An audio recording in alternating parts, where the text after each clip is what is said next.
A-C-K. Decoding is a word identification skill that allows readers to use the relationship between letters and sounds to recognize words in print. Readers use decoding skills to identify words when they read and to spell words when they write. Readers must be able to decode or identify words independently and rapidly in order to read fluently enough to understand what they read.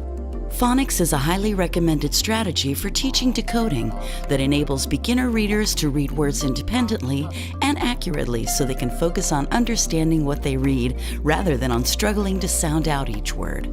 You'll now watch a learner and a tutor practicing phonics using a multisensory approach. With this approach, learners use manipulatives to help them practice phonics with touch and movement.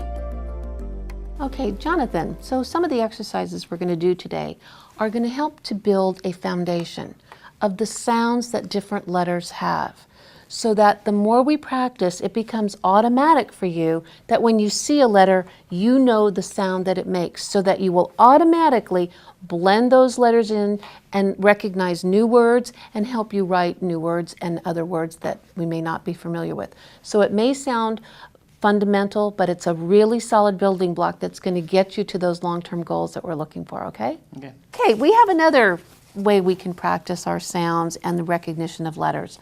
And the more senses that we involve in our practice and our repetition, the better these things stay with us and we learn, and again builds that really good foundation we've been talking about that will help you with new words as time goes on. So we're really building that foundation by involving all your senses. So let's take a look at these word families on here. They're just 2 letters, but they are considered word families, and we see them in a lot of our language. So what's AT? AT, at. Good. How about OB? OB, ob. Good. OG? OG, og. Good. And how about AD? AD, add. Add. Add. Add. Add. The D. Add. Add. Good. Okay, now we're going to add another cup on here. Now some of these are going to make words that are real words. Some are just going to make sounds, but we're working on sounds anyway, so we'll see some words that are real words and some that aren't. So, what word do we have now? Mad. M-A-D. Mad. Mad. And if we turn that just a little bit, we have a G in front. Now we have G-A-D. Add. How about H-A-D? Had. And the sounds? Add. Huh? Add. Good. How about, is that a word? Add. How about that with an L-A-D? Add. Lad. Good. How about this? J-A-D. Do you think that's a word? Add. Jad. I bet you know this one. F-A-D. Add. Fad. Fad. Good. And how about this one? D-A-D. Add. Dad. Good. And here's another one. Add. Sad. Good.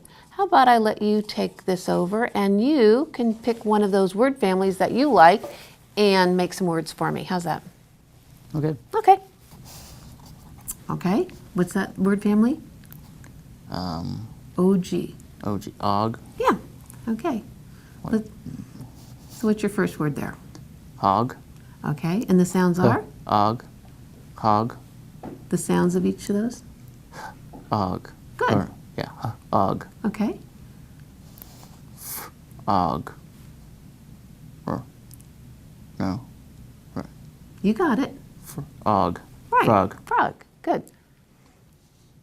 With an L in front of the O-G?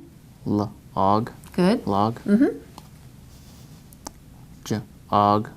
Jog. Jog. Good. Og. Fog.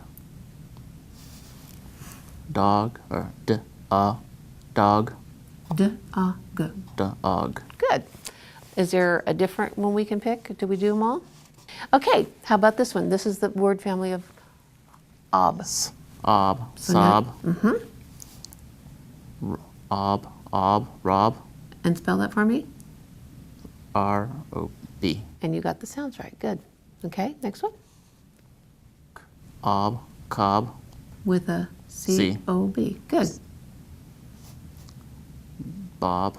Bob. Bob. Okay. Ob. Pop. With a P? With P. Good. Knob. Knob. And one more? Mob. Good job. So Jonathan, we did a lot of work today. We went through a lot of sounds and a lot of different ways of practicing and reinforcing sounding out words and letters. What was your take on that? Did you feel good about it? What were the things that you liked? I liked most of it. Okay. How about the repetition? Did it feel too repetitious, or was it really getting easier every time we kind of covered some of the same things when we would do sounds and letters and words?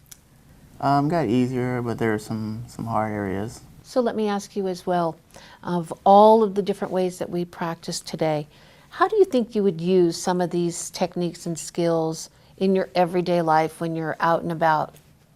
How do you think you might use some of these? I'll use them on like street signs, signs in stores, places, buildings, so I know where to go. Help me read better, know what the words are, and then spell them and write them out. Good. Good. I'm glad it'll help, and we'll keep working on those then. Okay. Good. You've just seen a learner and a tutor practicing phonics tasks that help learners identify words as they read and spell words as they write.